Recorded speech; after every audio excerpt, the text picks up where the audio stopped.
oppressed with the dread of living forever. That is the only disadvantage of vegetarianism. So said George Bernard Shaw, who lived between 1856 and 1950. Hi, I'm Charles. I'm a psychiatrist who has a special interest in diets that are good for your heart, help prevent heart disease, and the same kind of diets also can help our endangered planet.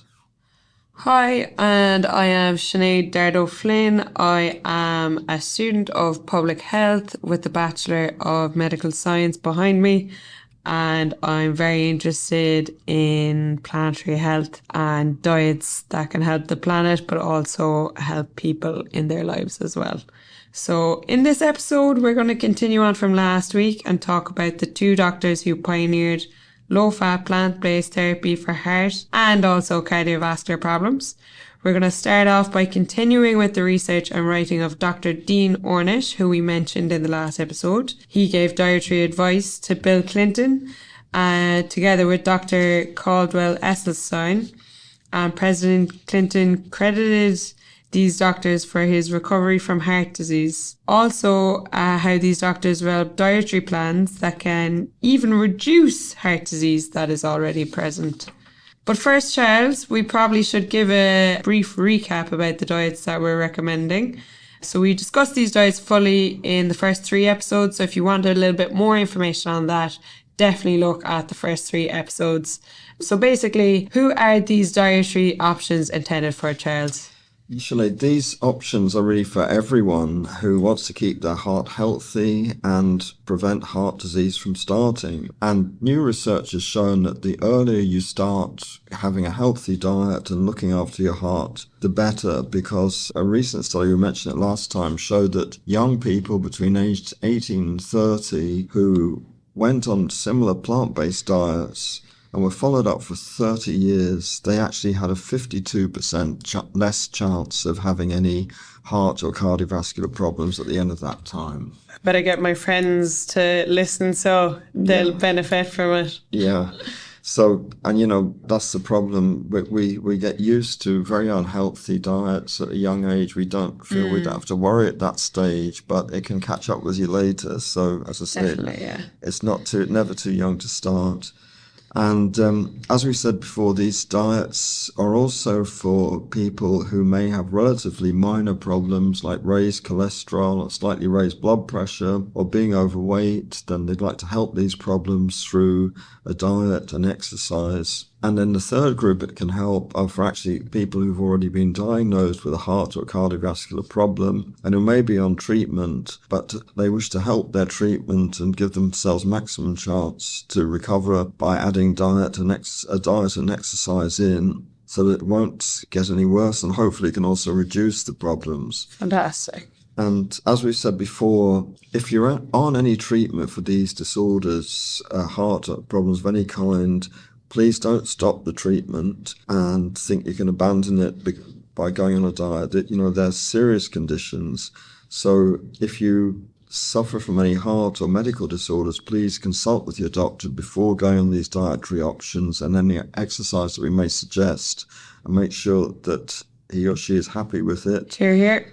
And normally, the dietary options we're suggesting will be complementary to a medical treatment. They'll only help it.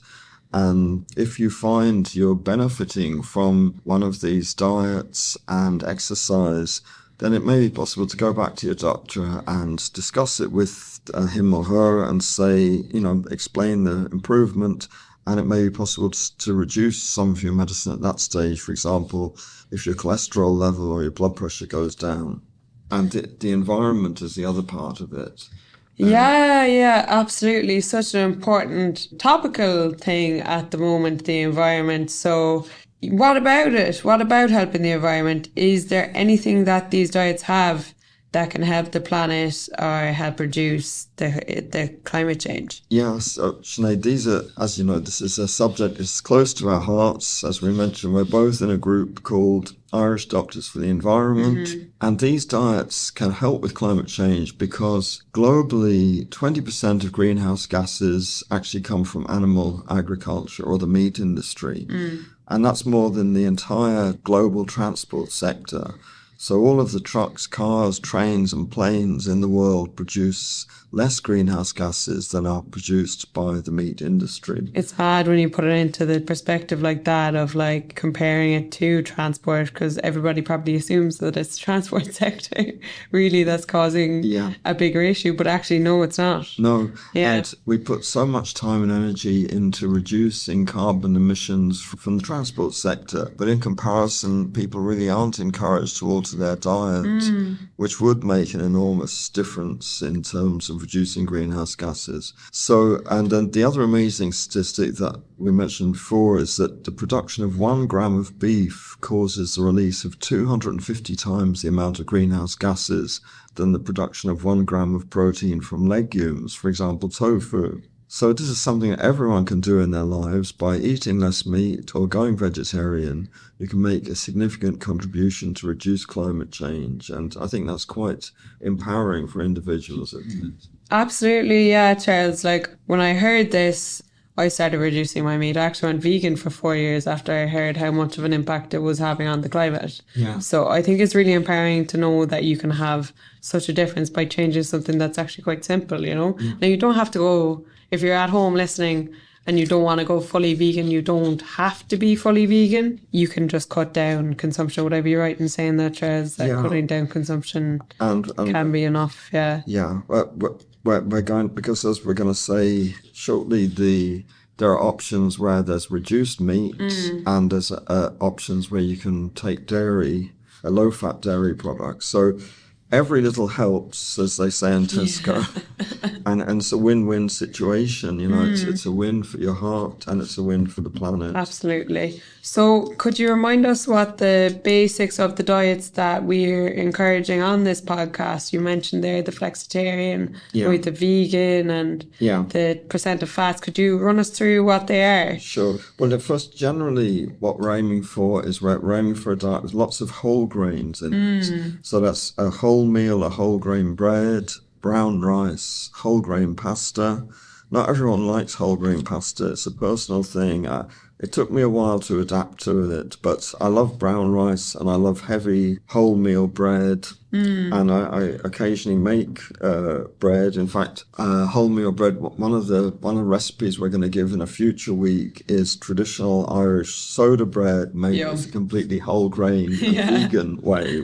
Fantastic. Yeah. So the other thing that's good for you is starchy vegetables, which is not, people don't recommend them often in other diets, but starchy vegetables are things like potatoes, sweet potatoes, turnips, swedes, peas, and they're all actually good for you. So some people go on diets, give up potatoes, but we're saying no. Potatoes are complex carbohydrates. Yeah. It's only if you cover them in butter or you deep fry them that you turn something that's healthy into something that's unhealthy. That they're complex carbohydrates. They're broken down slowly in your gut. They don't give you a sugar rush because the glucose goes up and down slowly after eating them. And for that reason, you don't tend to put on weight because you feel fuller, faster and for longer. Great. So the other general thing about all the options is there's plenty of vegetables and fruit in them, and coloured vegetables are particularly healthy, reds, yellows, greens, because they contain lots of healthy phytochemicals and antioxidants, which help fight against the aging process. Do you know what I love? Sorry to interject there, Charles. You know what I love? My favourite vegetable, kale. Oh, I really? think kale is fantastic. Yeah. So it's such a good, because you can eat loads of it. Yeah. And you're not really, it's not bad for you to eat loads of it, you know. It's not, I must confess, it's not one I've eaten a lot of, but I must try it. Whenever I eat spinach, I always think of Popeye. Popeye the Sailor Man, yeah. I'm surprised you even know of him, but in my youth, they used to encourage kids to eat spinach by this cartoon. The cartoon, and Popeye would be in terrible trouble, and then he'd be in danger in the middle of it. He'd take out a can of spinach, knock it back, and then suddenly he'd be a superhero. Superman again, yeah.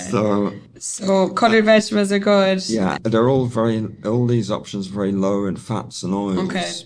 And that's a very important point. They're all low fat, aiming to keep our daily fat intake at 20% or less of daily calorie intake. And just to mention, as we said before, fats and oils are the same thing. One is a liquid form of the other. We avoid them as much as possible in this diet. And that's in contrast to the typical, at present, European American diets, which contain about 40 to 50% of daily calorie intake comes from fats, and many of them are the unhealthy saturated fats. I'm always astounded by that statistic, but it's just, I suppose you have to just make that extra effort to make sure you're not getting that much fat in your diet. Yeah, you really have to, it's a fundamental change. You have to start looking out for fat, something you probably didn't even think of before. Yeah. And it's not that 40 to 50% of the volume of your food comes from fat. It's the calories. So fats and oils have a lot of calories in them. Yeah.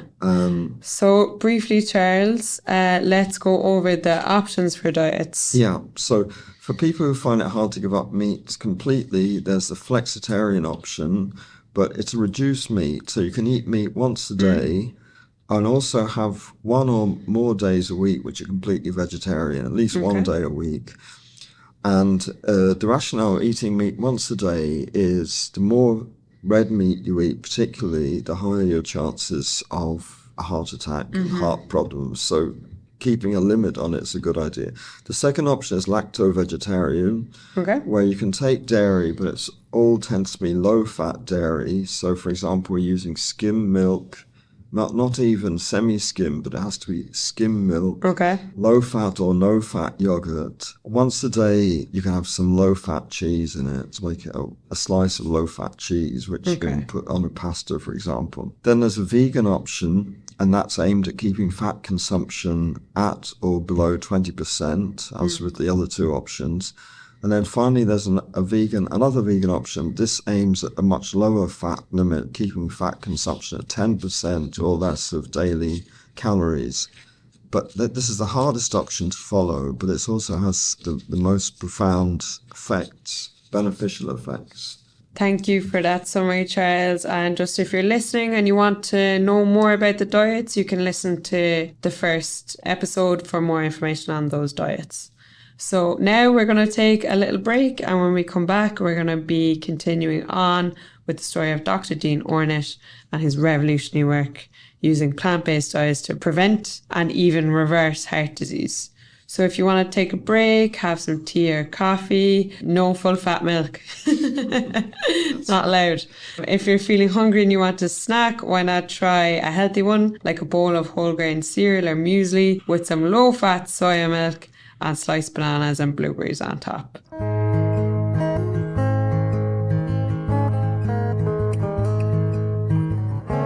If you find what we've been talking about interesting, you'll find a lot more information and details in my book, Save Your Heart, Lose Weight and Help Save the Planet, which is available on Amazon.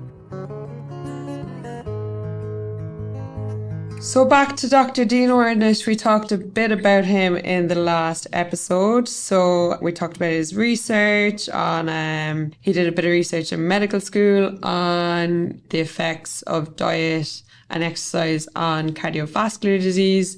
So what happened next for Dean Ornish? Yeah, so amazingly, as you say, he started in medical school and then he took another year off before his intern year. And he did these kind of preliminary studies. But in those, the subjects of his study stayed, first of all, in a hotel, and then they stayed in a condominium for almost a month. And but he wanted to see if he could do the same things for people who were living out in the community, not in a kind of protected environment. Yeah. So in 1984, he moved to San Francisco, and there was another group of doctors. He embarked on a much bigger study and for a longer period of time. So this time the research was over 1 year to see how these dietary changes and other things in the program could help for people living in the community. Okay. So they had a lot of difficulty obtaining funding to do this because normally people wanted to fund things associated with drugs or other things, but they managed to get some donations and large foundations supported them. Mm-hmm. And also, by that time, there were new methods of more precisely measuring how the flow of blood in the coronary arteries was in an individual. And these are technical names now, but they were called quantitative coronary angiography. And then there was also PET scans, positive emission tomography. That's a form of MRI, if I remember rightly. Okay. And they use radioisotopes to give a more precise measure of the diameter of the lumen of the coronary arteries. And just for anyone who doesn't know what a lumen is just the center kind of space in the middle of the artery. In other words, how much blood can get through your artery. Yeah. And in the same way as a hot water pipe can start to get blocked with calcium, our coronary arteries and all the arteries in our bodies can slowly get fats and cholesterol, and calcium can accumulate in them. That's called atherosclerosis. And it means that less blood can get through to the heart.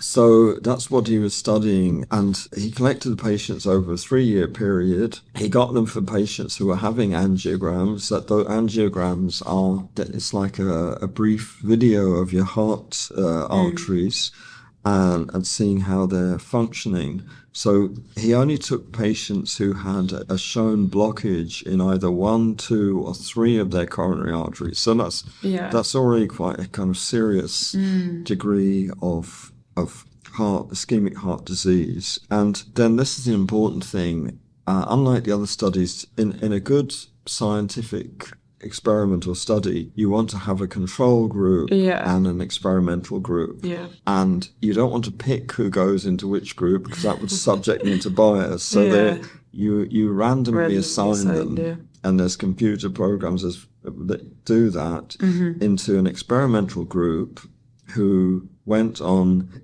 his diet and the lifestyle changes that we discussed last time. And that was 28 patients. And then he had another control group of 20 patients who received usual care for a follow-up for cardiac patients.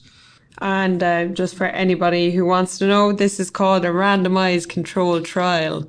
So in epidemiology, the randomized controlled trial is the strongest study design for trying to find out causality. So it's a very strong study design. So this is like the gold standard in epidemiology. That's true, yeah. So they wanted to do it in a very vigorous study method.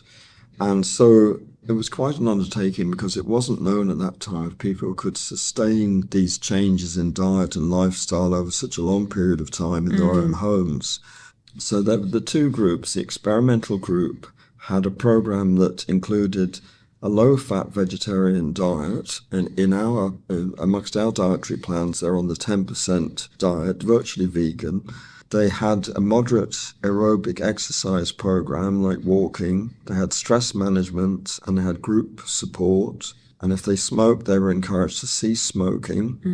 And smoking is something that increases atherosclerosis. So it's something you really want to avoid if you have any heart problems.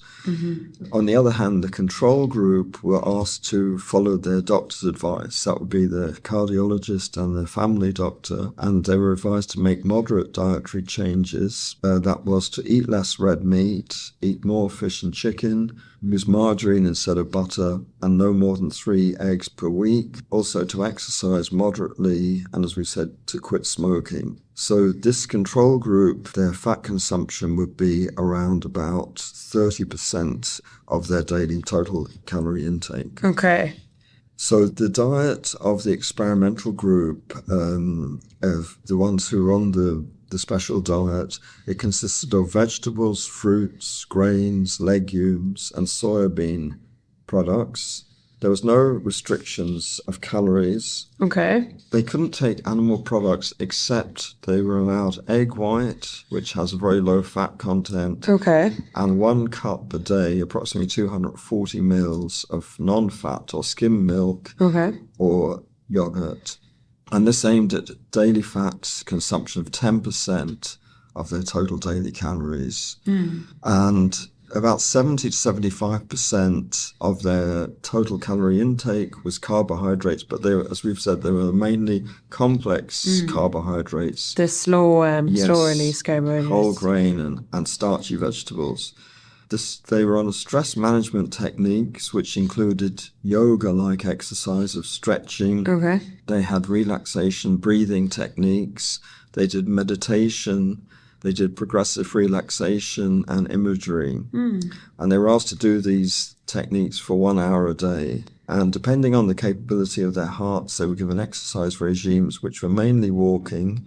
And they were asked to do this for a minimum of 3 hours a week with a minimum of 30 minutes per session. And they also had twice weekly discussion groups to give them social support and help them stick to the lifestyle changes. Now, they had the patients, or the subjects, I should say, had an initial angiogram at the start of the study to look at how their coronary arteries were functioning, and another one at the end of the study after 1 year. Okay. They also had their blood lipids, their cholesterol, etc., checked at the beginning and at the end of the study. And what they found was something totally amazing.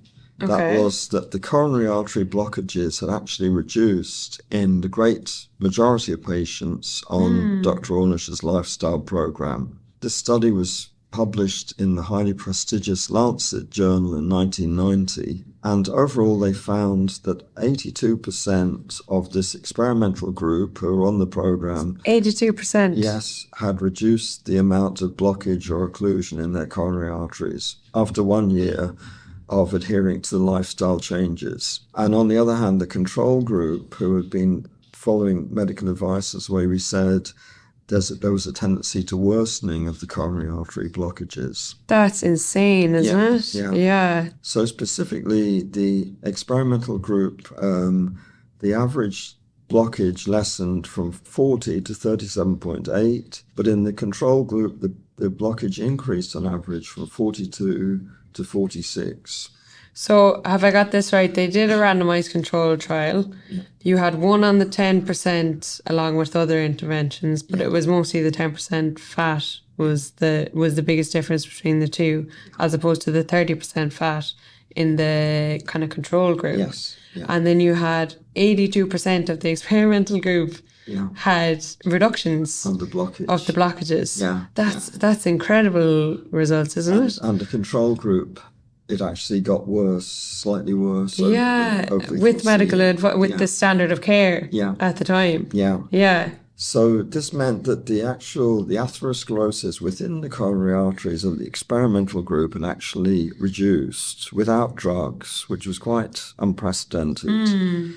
And when they went on to study, when the blockages initially occupied more than half of the diameter of the artery, when they analysed those alone, they found the results were even more startling, that the blockages reduced by 5.3% in the experimental group, but they increased by 2.7% in the control group. And considering these blockages take years to build up, it was phenomenal that such a reduction had occurred over the course of a year. Yeah. And actually some coronary arteries that had been completely blocked actually opened up in the experimental group.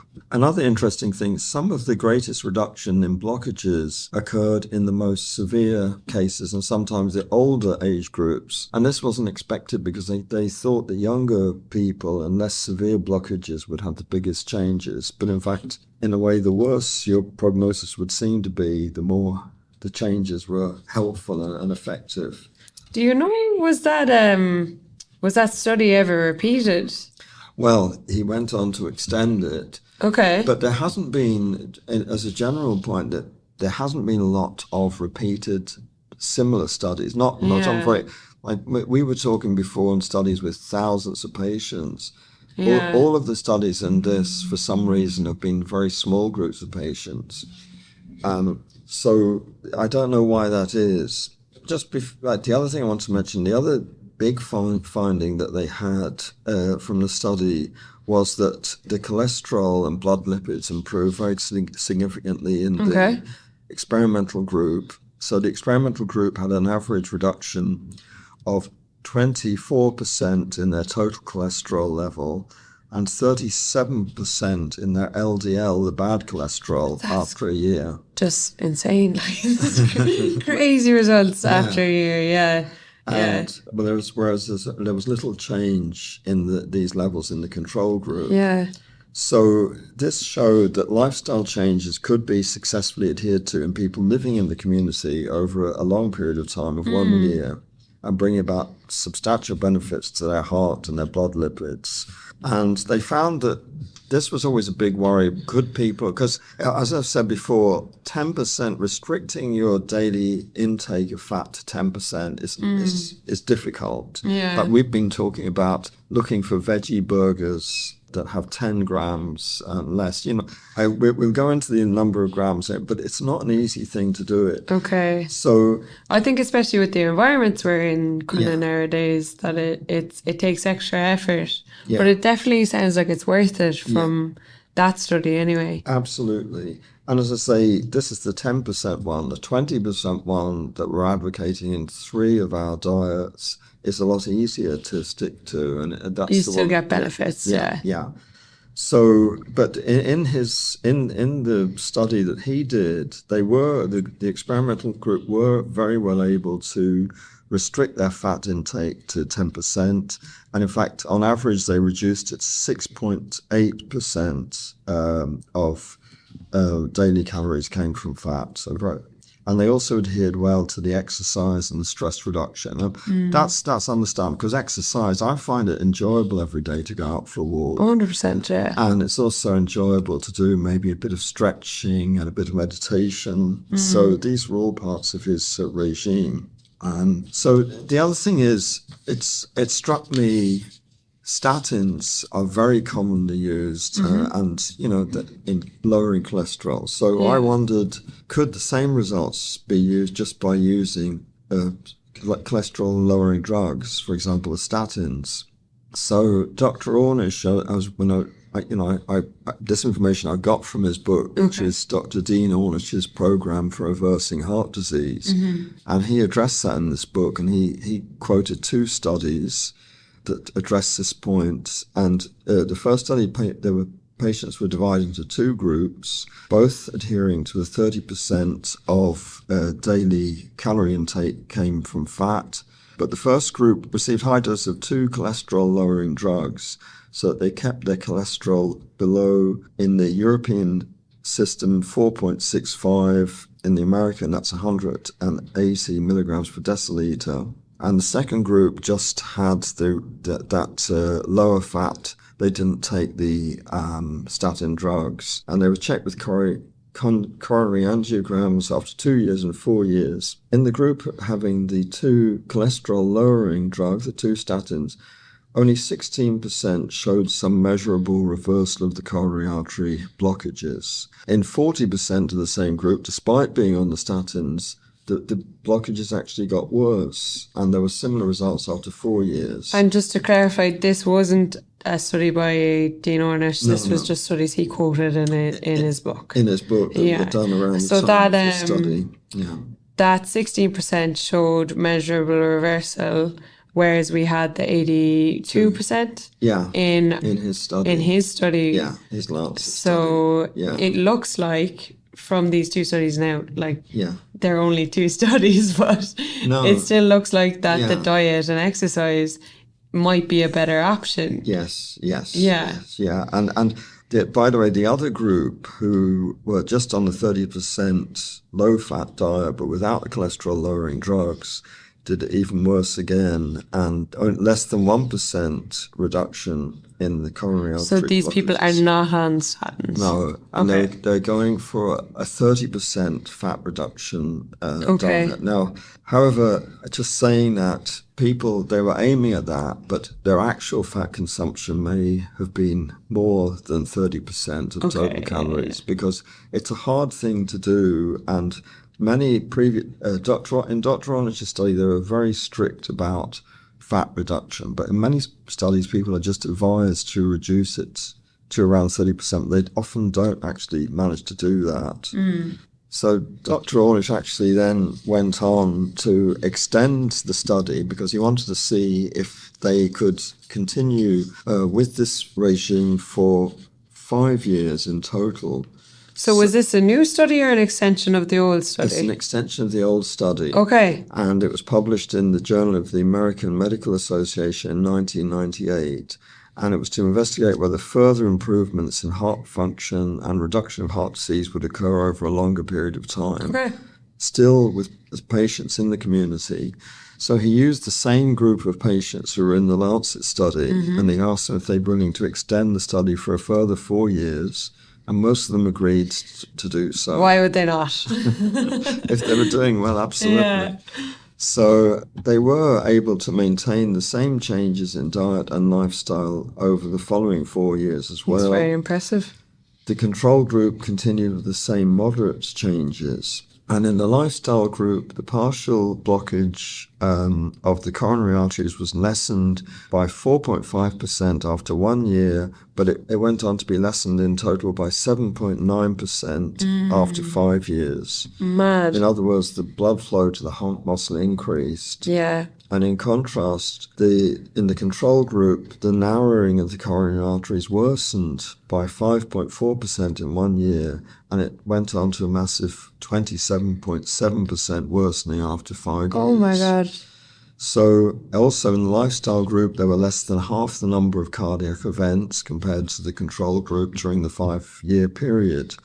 And cardiac events included myocardial infarctions or heart attacks, deaths, cardiac hospitalizations, etc. So this study showed that the dietary and lifestyle changes could be successfully continued in the community over a long period of time, and that these changes continued to improve cardiac functioning to a significant degree over that time.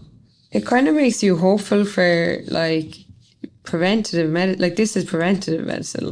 Yeah. So it makes you. It's such outstanding results. It makes you so hopeful for people to improve. Yes. Yeah.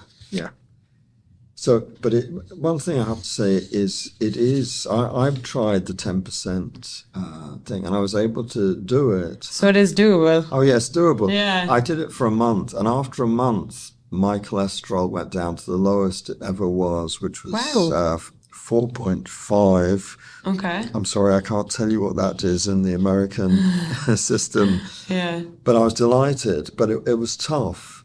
But that's what made me think about differing options, because Dr. Ornish also said that whereas 10% can reverse heart disease, 20% is effective in preventing it and preventing it from getting worse. So that's why I've stuck with a 20% option, that 20% of my daily calories coming from fat, which is, I find, more achievable in the long term. But the fact that it works to such a degree, it holds, as you say, it holds up great hope for the future of prevention.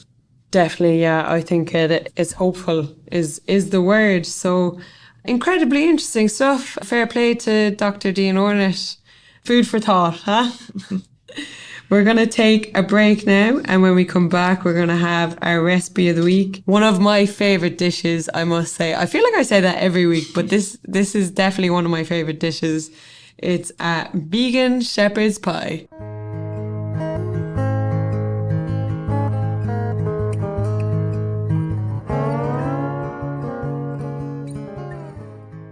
I'm starving, Charles. So I want to hear about this recipe.